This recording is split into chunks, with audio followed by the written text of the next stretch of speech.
যুদ্ধপ্রবণ এই বিশ্বের রাষ্ট্রগুলো নিজেদের সমরাস্ত্র প্রদর্শনের একটা বার্ষিক আয়োজন করে থাকে। দেখায় নিজেদের অস্ত্র ভাণ্ডার, প্রযুক্তি আর সক্ষমতা। প্রদর্শনী হয়ে ওঠে নতুন নতুন উদ্ভাবন উন্মোচনের মঞ্চ। তুরস্ক, যে দেশ অটোমান সাম্রাজ্যের পুনরুত্থানের মাধ্যমে মুসলিম উম্মাহ নেতৃত্ব দিতে চায়, তার এবারের প্রদর্শনী চোয়াল ঝুলিয়ে দিয়েছে শত্রুমিত্র সবার। হাইপারসনিক মিসাইল, স্বল্প দূরত্বের মিসাইল, নিজেদের বানানো সবচেয়ে শক্তিশালী 2টি বোমা গতকাল সোমবার সমরাস্ত্র প্রদর্শনী ও মেলায় উন্মোচন করেছে দেশটি।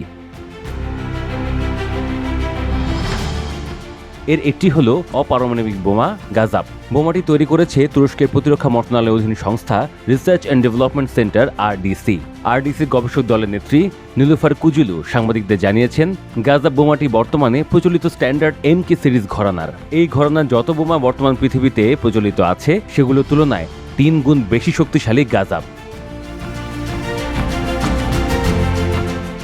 এমকে সিরিজ ঘরানার অন্যান্য বোমার মতো গাজাপও এরিয়াল, অর্থাৎ বিমান থেকে নিক্ষেপযোগ্য বোমা। তবে সব যুদ্ধ বিমান থেকে এই বোমা নিক্ষেপ করা যাবে না। শুধু F-16 এবং F-4 ফ্যান্টম এয়ারক্রাফট যুদ্ধবিমান থেকেই ছোড়া যাবে গাজাব। আরডিসি তথ্য অনুযায়ী সাধারণ স্ট্যান্ডার্ড এমকে সিরিজের বোমায় ফ্ল্যাগমেন্টেশন বা বিস্ফোরক উপাদান থাকে প্রতি মিটারে 3.2, আর গাজাবের প্রতি মিটারে বিস্ফোরক উপাদানের অনুপাত 10.13। এর ওজন 970 কেজি।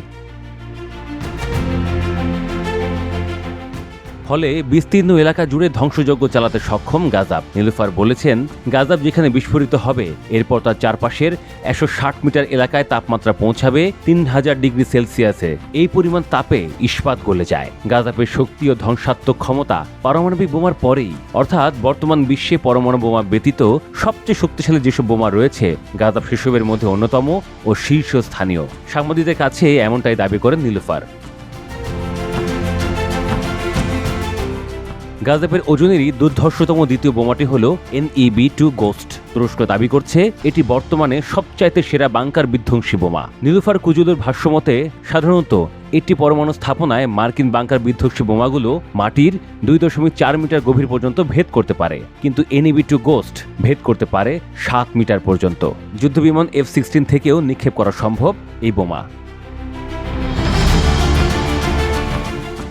নীলুফার বলছিলেন, NEB-2 গোস্টকে পরীক্ষামূলকভাবে একটি দ্বীপে ফেলা হয়। সেখানে 90 মিটার গভীর ও 160 মিটার ব্যাসার্ধের গভীর ক্ষত সৃষ্টি হয় এবং সেটির ফলে ভূমিধস, পাথর ক্ষয় ও গ্যাস উগড়ে আসার মতো ঘটনা ঘটে। অন্যান্য বাংকার বাস্টার যেখানে 25 মিলিসেকেন্ড সময় নেয় বিস্ফোরিত হতে, সেখানে NEB-2 গোস্ট সময় নেয় 240 মিলিসেকেন্ড। একথা উল্লেখ করে নীলুফার কুজুলু দাবি করেন, এতেই প্রমাণিত এই বোমা কতটা বিধ্বংসী।